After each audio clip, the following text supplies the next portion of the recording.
Hey class, here's today's riddle. I'm something that goes up but never comes down. What am I? I know. Pick me.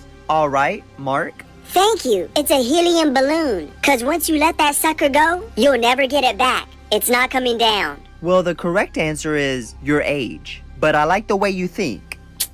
But my answer was right too. Okay, does anyone else have a riddle? Me. I do, for you. Okay, go ahead, Mark. I'm something that gets longer when pulled, fits neatly between the chest, fits very snugly in a hole, and works best when jerked. What am I? Mark, straight to the principal's office. But why? The answer was seatbelt. Get your mind out of the gutter. But I like the way you think. Oh, great heavens!